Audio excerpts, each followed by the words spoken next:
প্রিয় দর্শক, আসসালামু আলাইকুম। বরিশালে জাতীয় পার্টির কার্যালয়ে হামলা ভাঙচুরের অভিযোগে নুরুল ইসলাম নুরু, রাশেদ সহ গণ অধিকার পরিষদের 25 জনের বিরুদ্ধে মামলা গ্রহণের নির্দেশ দিয়েছে আদালত। দর্শক, বরিশালে জাতীয় পার্টির কার্যালয়ে হামলা ভাঙচুর ও মারধরের ঘটনায় গণ অধিকার পরিষদের সভাপতি ও ঢাকা বিশ্ববিদ্যালয়ের সাবেক ভিপি নুরুল হক নুরু সহ দলটির শতাধিক নেতা কর্মীর বিরুদ্ধে দ্রুত বিচার আইনে মামলা দেওয়ার নির্দেশ দিয়েছেন আদালত।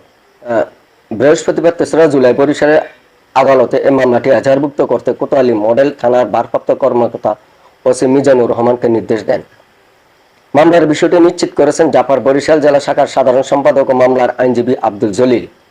মামলার প্রধান আসামি করা হয়েছে গণ অধিকার পরিষদের কেন্দ্রীয় সভাপতি নুরুল হক নুরুকে।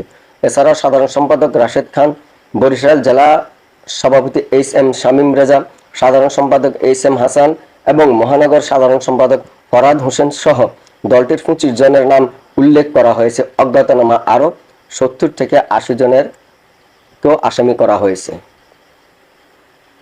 দর্শক, এ বিষয়ে আব্দুল জলিল জানান, গত 31 মে রাতে বরিশাল নগরীর ফকিরবাড়ি রোডের জাফা কার্যালয়ে গণ অধিকার পরিষদের নেতাকর্মীরা হামলা চালিয়ে ভাঙচুর ও মারধর করে। ঘটনার পর থানায় মামলা দিতে গেলে তা গ্রহণ না করায় আদালতের অভিযোগ জানানো হয়। আদালতের নির্দেশ অনুযায়ী মামলার কাগজপত্র থানায় পাঠানো হয়েছে।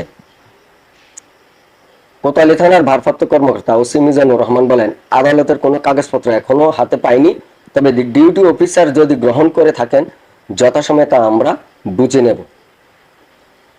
গণ অধিকার পরিষদের বরিশাল মহানগরের সাধারণ সম্পাদক ফরহাদ হোসেন বলেন, মামলার বিষয়টি আমাদের জানা নাই, তবে হয়ে থাকলে আইনগতভাবে মোকাবিলা করা হবে।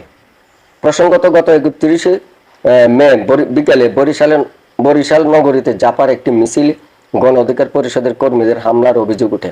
পাল্টা প্রতিরোধে জাপার নেতা কর্মীরাও মারধরে জড়ান। এরপর রাতে গণ অধিকার পরিষদ ও বৈষম্য বিরোধী ছাত্র আন্দোলনের কর্মীরা জাপার কার্যালয়ে ভাঙচুর চালায় বলে অভিযোগ রয়েছে। এই ঘটনার পর গণ অধিকার পরিষদের পক্ষ থেকেও জাপার চেয়ারম্যান, মহাসচিব সহ কয়েকজনের বিরুদ্ধে মামলা দেওয়া হয়েছে।